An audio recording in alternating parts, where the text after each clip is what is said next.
Hello everyone! Today ay magkakaning tayo ng potato. Kung wala po kayong red potato, kahit yung yellow potato na lang. Pwede din yung kamote kung gusto ninyo. And then, ang gagamitin kong pang ng jars is ito, mason jars. Ayan siya. Kasi guys, ito sana yung gagamitin kong jars. Ang ganito, katulad ng Pilipinas, 'di ba? Mayroon ganito sa Pilipinas. Ito sana kaso lang hindi pa ubos yung laman. And then ngayon ay gagamitin ko tong messenger ang tinatawag nila dito. Yan. Ito na yung nagawa ko. Ito ay mashed potato. At itong isa ay ang French fries. And ito naman yung tinatawag na breakfast potato. Pwede din itong pang salad potato. Okay?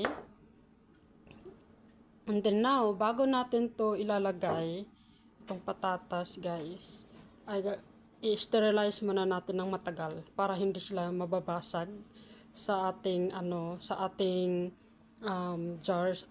jars, oo. Para hindi sila mabasag. Kasi ganun talagang ginagawa ko, in-sterilize ko muna. Okay? Ayan ho. Ito yung malapit ng kumulo yung tubig.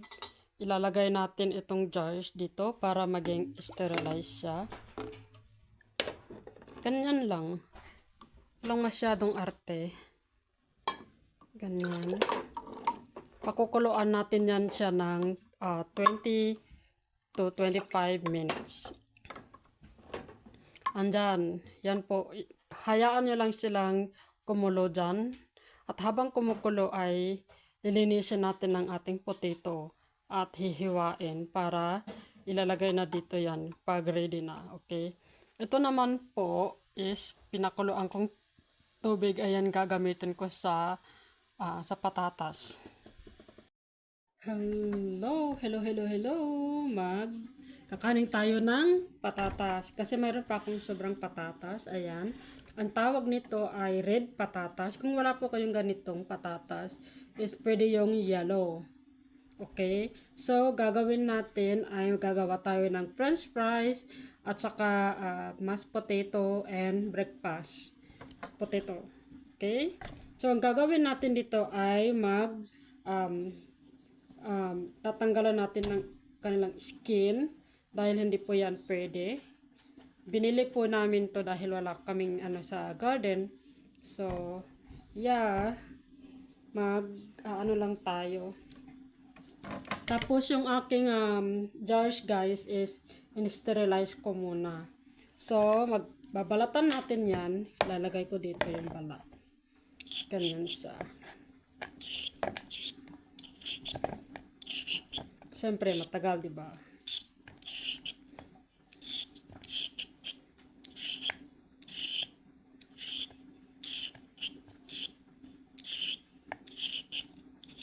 Ayan. Balatan na yan.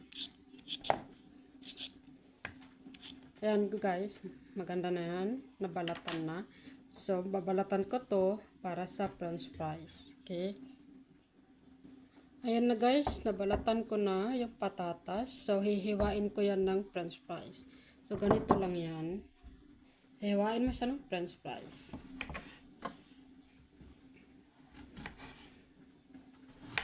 So, kapag malalaki, hiniwa ko ng 4. Ayan siya. And then, hihiwain natin siya ng pang-3. See? Ganyan ho. This is a french fries. Tingnan nyo. Nalagay natin yan.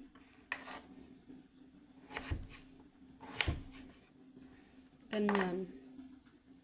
Hiwain nyo lang 3. Kapag ganito po yung klase ng patatas maliit, 3 lang hiwa lang. 1 and 2. And then, 3 din yung niya, hiwa niya. para sa french fries. Diba? Oh, tignan nyo. 3. Ito, hihiwain natin.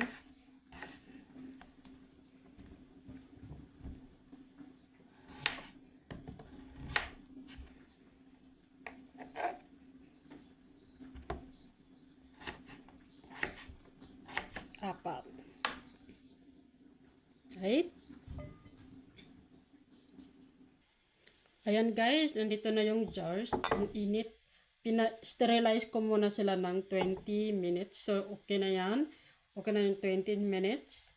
So, paano ko ba kinakanin yung french fries? Para hindi na kayo bibilin sa store. At least mayroon kayong french fries. So, lalagyan ko lang ng ganito. Ganyan. Papatayo ko yan sila. Ganyan.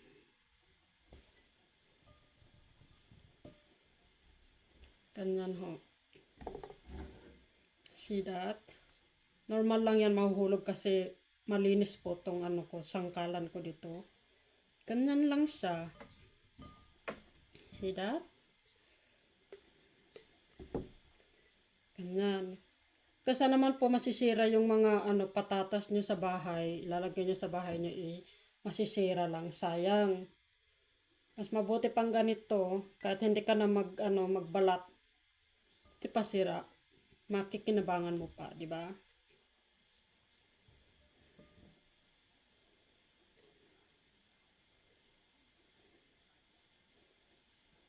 Look. Tignan nyo.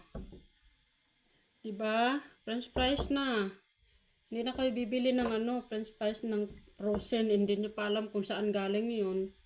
Galing ng hindi nyo alam kung ano yung nilalagay nila dyan. O, diba? French fries. So, lalagyan natin ng mainit na tubig. So, mainit na tubig yan para sa niyan, para hindi sila masira sa loob. Okay? O, ayan. Mayroon akong ganito.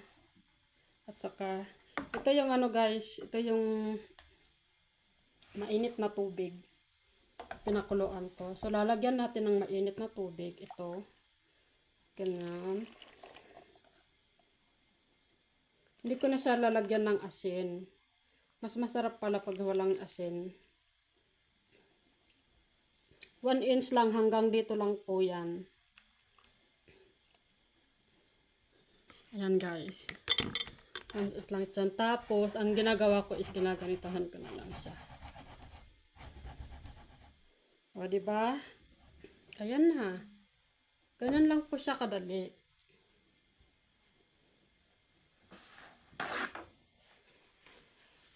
Tapos, iwa-wipe lang natin siya.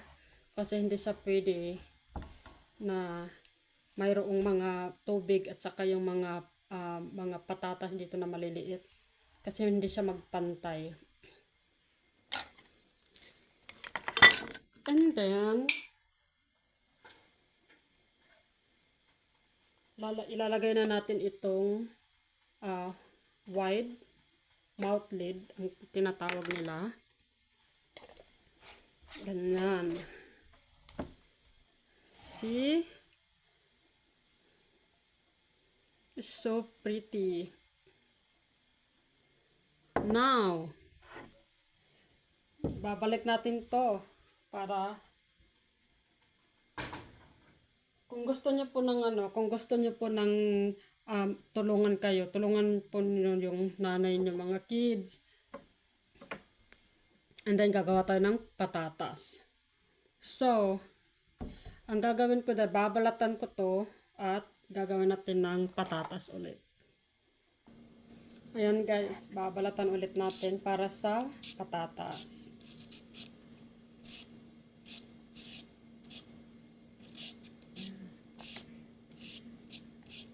Okay lang yan. Kasi itong mga patatas na to is, nung binili namin, malinis na talaga siya at nilinis ko ulit.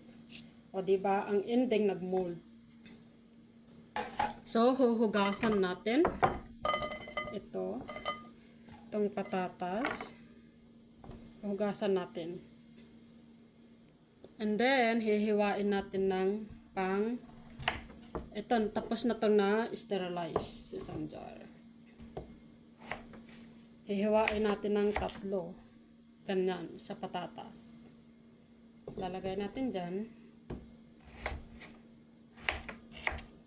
See? Kalahati-kalahati, tapos 3 hiwa na ganyan.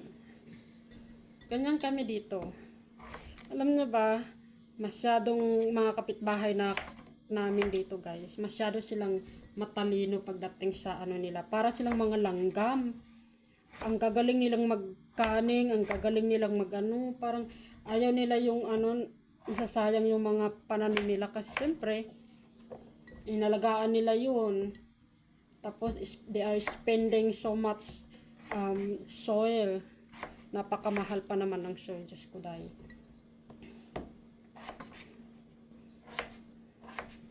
Ayan. O, diba? And then, ang gagawin natin dito is, kakat natin yan. Ayan. Diba?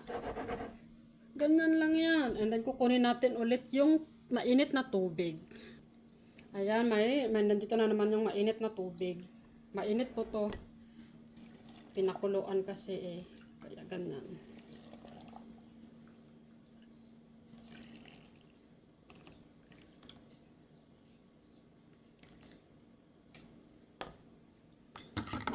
So, remember guys, babalik ulit. So, remember, shake ko lang isa para yung bubbles is pupunta sa taas. Hanggang dito lang yung tubig, 1 inch para hindi sila magkaroon ng botabuluson. So, I wipe again. And then, lalagay natin yung white mouth lid na tinatawag nila, itong lid na to.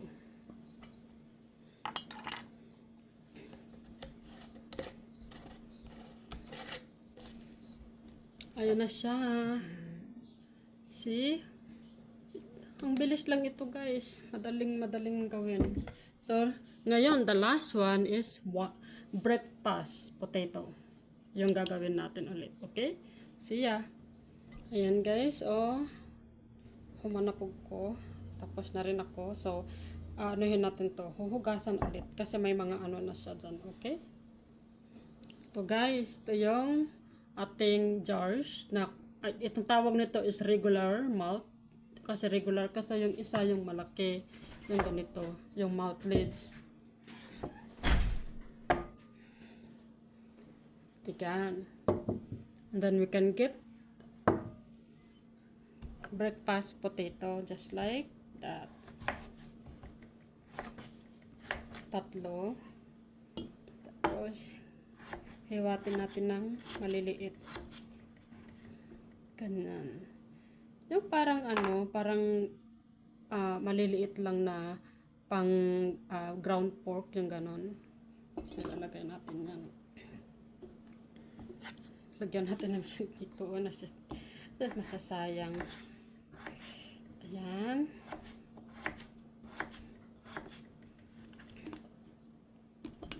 Ayan guys. Ganyan siya. See that? Breakfast potato at saka pwedeng pang salad. So yan nga guys. Tapos na ang aking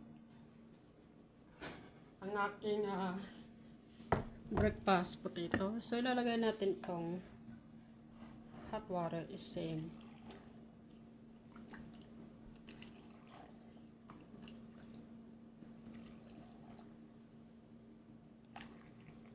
Ayan. Remember, hanggang dyan lang yung tubig. Just shake it. Para yung bubbles. And then, wipe. And then, ito yung gagamitin ko, yung mainit na tubig ay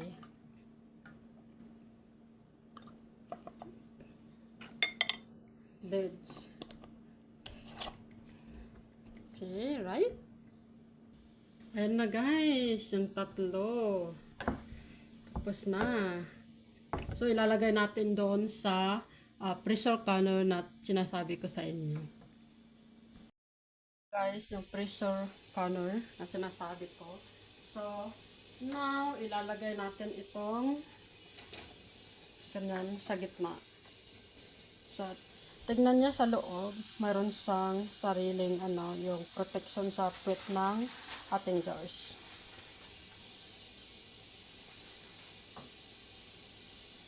Ganyan. Ganyan siya. Kunting tubig. Ilalagay natin yung takip.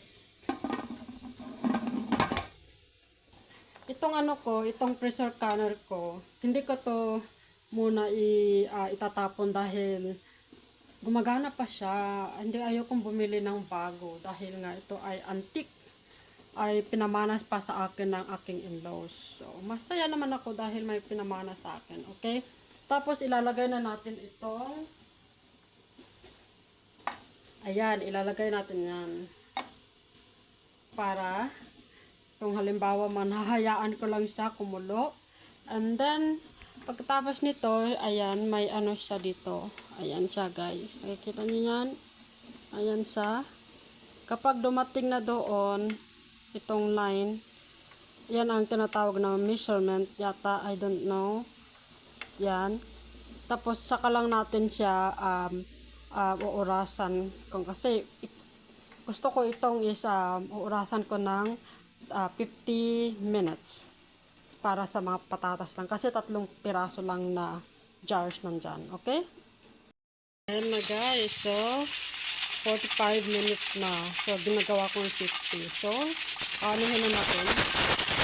Start na natin ito. And then, ang gagawin natin dito, please be cautious lang ito kasi madali kong tatanggalin ko yung okay. And then, pag bababa na yan yun siya, pwede na yan. Ito, tignan nyo guys, mag-bubbles. Bubbles. Did you see the bubbles?